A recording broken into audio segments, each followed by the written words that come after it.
अस्सलाम वालेकुम students, this is Shayan Amjad. मैं आपको इंशाल्लाह ग्रेट साइंस एकेडमी के प्लेटफॉर्म से फ़िज़िक्स पढ़ाया करूँगा। और इस दफ़ा फ़िज़िक्स पढ़ाने का कुछ जो अंदाज़ है ना वो चेंज होगा इस चैनल पर। कम से कम के जो वीडियोस मैं बनाऊँगा, जो लेक्चर में या जो बातें मैं बोर्ड पर नोट डाउन करूँगा, वही आपको PDF फॉर्म में ग्रेट साइंस एकेडमी के वेबसाइट पर भी अवेलेबल होंगी। वो आप डाउनलोड करें, वो पढ़ें, फिर लेक्चर सुने। अगर आपको कोई सवाल है, आपको कोई डाउट है, आप कमेंट करें, हम इंशाल्लाह आप तक पहुंचेंगे और आपके सवालात का भरपूर जवाब दिया जाएगा। तो आए शुरू करते हैं अपना सबसे पहला लेक्चर जो है इलेक्ट्रोस्टैटिक। What is electrostatic?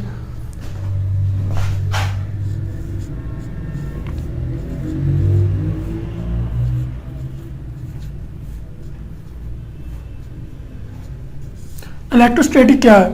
ये ब्रांच ऑफ फिजिक्स है जिसमें हम चार्जेस को पढ़ते हैं। नाम से जाहिर है इलेक्ट्रो। Electro mean charges.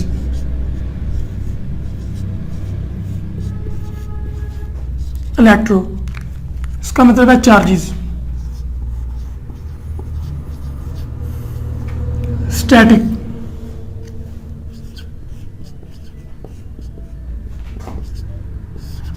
इसका मतलब है रेस्ट। यानी this is the branch of physics in which we study charges at rest. हम चार्जेस को रेस्ट पर पढ़ते हैं। कब पढ़ते हैं? Under the action of some force.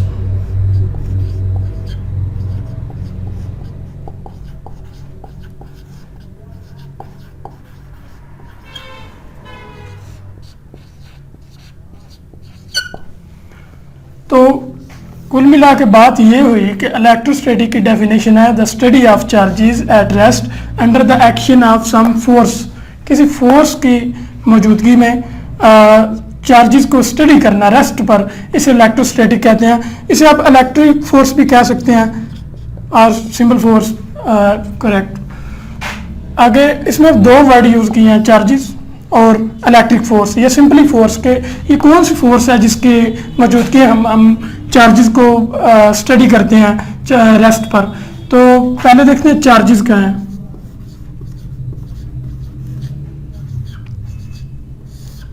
Charges दो तरह के चार्जेस हैं, पॉजिटिव चार्ज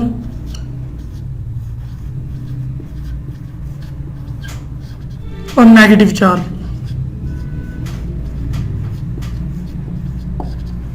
पॉजिटिव चार्ज को प्रोटॉन का नाम दिया गया, नेगेटिव चार्ज को इलेक्ट्रॉन का नाम दिया गया। अब बहुत से बच्चे क्वेश्चन करते हैं कि सर पॉजिटिव चार्ज को इलेक्ट्रॉन नहीं कह सकते। भाई ये कन्वेंशनल है, जिसने पॉजिटिव चार्ज दरियाफ्त किया था उसने इसका नाम प्रोटॉन रख दिया था, तो हम आज भी इसे प्रोटॉन कह रहे हैं। ये नेगेटिव चार्ज है, जिसने नेगेटिव चार्ज को डिस्कवर किया था उसने इसका नाम इलेक्ट्रॉन रख दिया था, तो हम आज तक इसे इलेक्ट्रॉन कह रहे हैं। अब नेक्स्ट हम देखते हैं कूलम्स लॉ। कूलम्स लॉ क्या है?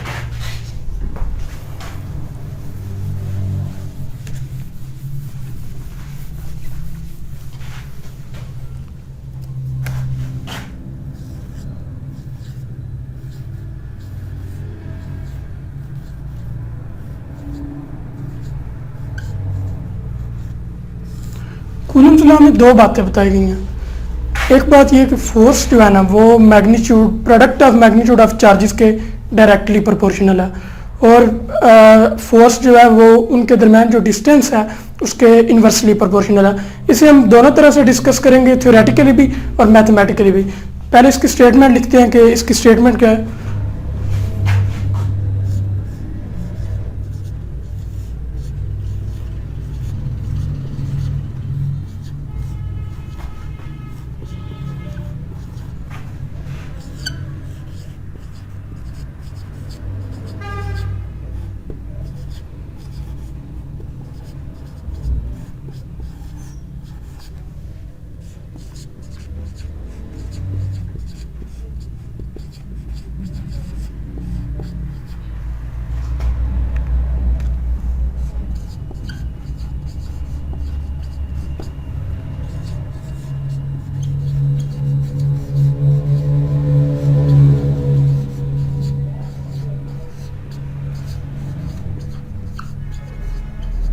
अच्छा जी, फोर्स, दो चार्जेस के दरमियान जो फोर्स है, the force is directly proportional to the product of magnitude of charges. ये एक फ्रेंच मिलिट्री इंजीनियर था, उसने कूलम्स लॉ बनाया था, तो ये उसके नाम पर ही है। और एक इंटरेस्टिंग बात ये भी है कि आईफल टावर जो है पेरिस का मशहूर टावर, उस पर 72 लोगों के नेम लिखे हुए हैं, उसमें एक नाम चार्ल्स कूलम का भी है। तो उसने ये डिस्कवर किया था कि जो फोर्स है ना, दो चार्जेस की मैग्नीट्यूड के डायरेक्टली प्रोपोर्शनल है। अगर इसे हम मैथमेटिकली लिखें तो कुछ इस तरह होगा, F directly proportional Q1 Q2। दूसरी बात उसने ये कही थी कि फोर्स इन्वर्सली प्रोपोर्शनल है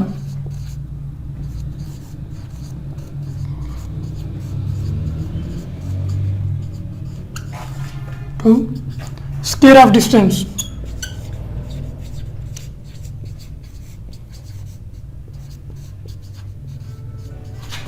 between them।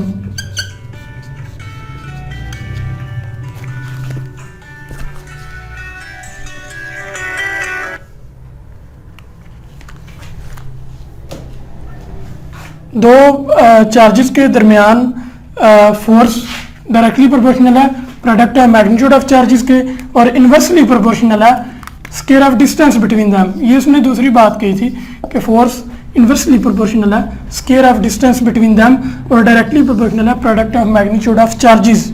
अब ये फोर्स कौन सी है? अगर आपके जहन में ये सवाल है कि फोर्स कौन सी है, force Coulomb's force is directly proportional to product of magnitude of charges and inversely proportional to square of the distance between them।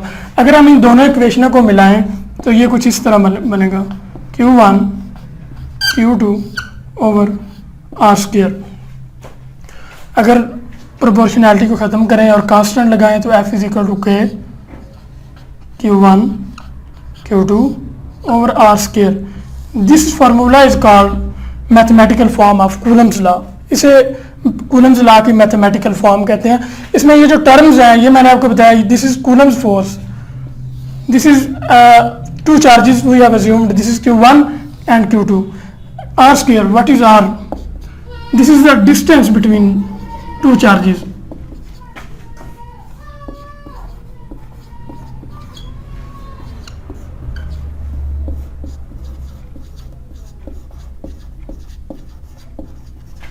जितना डिस्टेंस ज़्यादा होता जाएगा, फोर्स दो चार्जेस हैं Q1 और Q2, इनके दरमियान फोर्स जो है ना ये उतनी कम होती जाएगी जितना डिस्टेंस ज़्यादा होता जाएगा, और फोर्स उतनी स्ट्रांग होती जाएगी जितने ये आपस में करीब आते जाएंगे।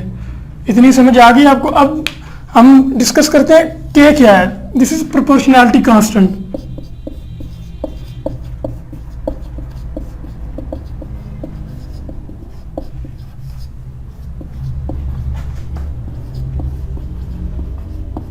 K प्रोपोर्शनैलिटी कांस्टेंट है और इसकी वैल्यू दो चीज़ों पर डिपेंड करती है, एक मीडियम पर,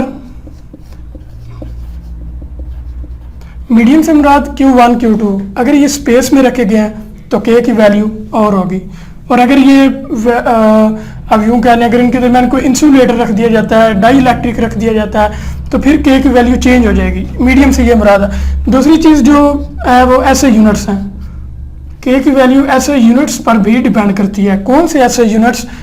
फोर्स का, चार्जेस का और डिस्टेंस का। इनके जो ऐसे यूनिट्स हैं उन पर भी K की वैल्यू डिपेंड करती है। अब आगे हम डिस्कस करते हैं मज़ीद के value of K in space क्या होगी।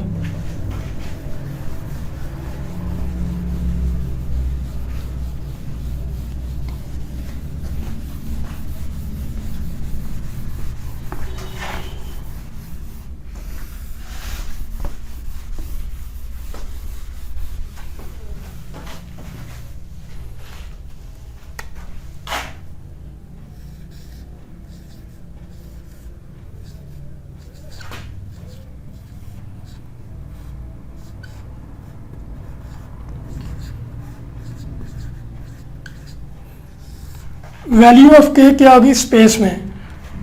K की वैल्यू अगर ऐसे यूनिट्स कुछ है उनको हम हल करें, उनको सॉल्व करें, तो इसकी फाइनल जो एक्सप्रेशन आएगा 1/4 पाई एप्सिलॉन नॉट, ये इसका फाइनल एक्सप्रेशन आएगा के की वैल्यू का। अब ये एप्सिलॉन नॉट क्या है? ये परमिटिविटी कांस्टेंट है।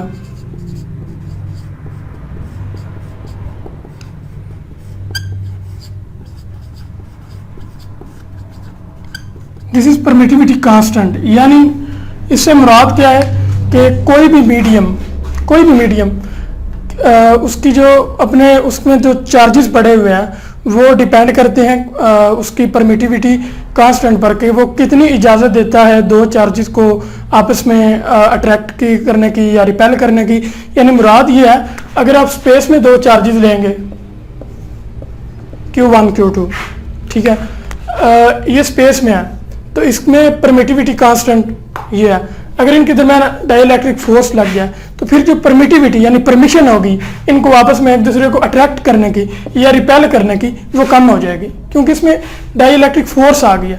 इस वजह से वो उनमें जो फोर्स है वो कम हो जाएगी, ये क्योंकि डाइलेक्ट्रिक एक इंसुलेटर हमने रख दिया इस वजह से।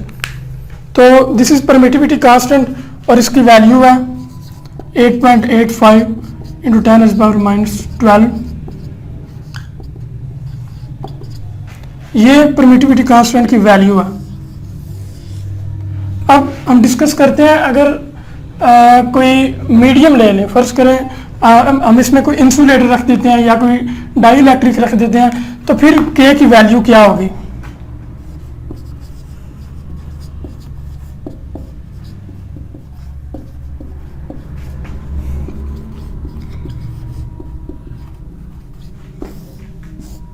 अच्छा, फर्ज करें हमने दो चार्जेस हैं Q1 Q2, उनके दरमियान कोई इंसुलेटर रख दिया, कोई डाइलेक्ट्रिक रख दिया। अब इनकी वो फोर्स आपस में नहीं होगी जो पहले थी। पहले अट्रैक्टिव फोर्स ज़्यादा थी या कम थी, या रिपल्सिव फोर्स ज़्यादा थी या कम थी। अब पहले जैसी नहीं होगी, पहले से कम हो जाएगी, क्योंकि हमने दरमियान में इंसुलेटर रख दिया है। अब इसका जो वैल्यू आएगी फाइनल कूलम्स लॉ की इन एनी मीडियम, वो ये आएगी F = 1/4 pi epsilon not epsilon और Q1 Q2 और R²। ये फार्मूला हमने लिखा है कूलम्स लॉ की, ये एक फॉर्म है, मीडियम है, किसी भी मीडियम है। इसमें जो ये एप्सिलॉन R है, ये क्या है? Epsilon R, this is relative permittivity constant. अब हम डिस्कस करते हैं रिलेटिव परमिटिविटी क्या है। Relative permittivity is the ratio of force in air और vacuum to the ratio of force in any medium. This is relative permittivity. और ये lecture थोड़ा आगे पीछे हो गया। पहले इसका प्रॉब्लम कोई नहीं है, मैंने सोचा पहले आपको के जो है ना प्रोपोर्शनैलिटी कांस्टेंट, इसकी सारी डिटेल दे दीजिए। अब हम डिस्कस करते हैं vector form of Coulomb's law. So Coulomb's law की वेक्टर फॉर्म को अब हम डिस्कस करने लगे हैं। फर्ज करें दो चार्जेस हैं Q1, एक चार्ज है Q2। अब ये फोर्स लगा रहा है इस चार्ज पर, तो इसकी ये जो फोर्स होगी ये होगी F21। This is the force on Q2 by Q1। इनके दरम्यान जो डिस्टेंस होगा या F21 की जो डायरेक्शन होगी वो होगी R21 या यूनिट वेक्टर R21। अब एक और चार्ज लें Q1 Q2। अब अगर ये Q2 इस पर फोर्स लगाएगा तो फिर ये इस डायरेक्शन में फोर्स आ रही होगी, तो ये होगा F12, यानी 1 पर फोर्स लग रही है बाय 2। इसको अगर वेक्टर फॉर्म में हम लिखना चाहें तो F12, पहले मैंने आपको बताया F12 क्या है? This is the force on Q1 by Q2।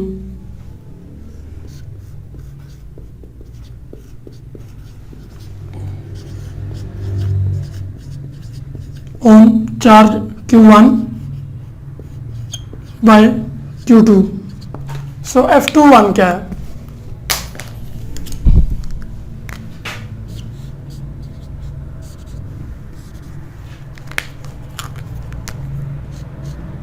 this is the force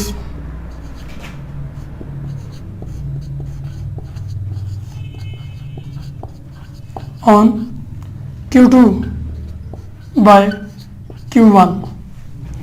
अब अगर इनको एक्सप्रेशन को लिखा जाए कूलम्स लॉ की फॉर्म में, तो ये कुछ इस तरह बनेंगे। सबसे पहले F21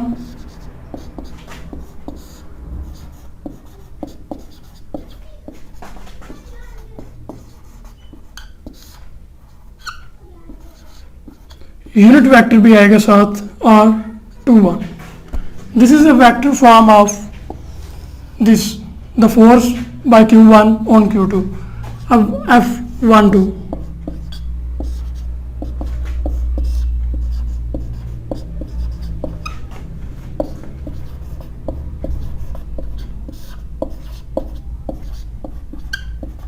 this is unit vector representing direction।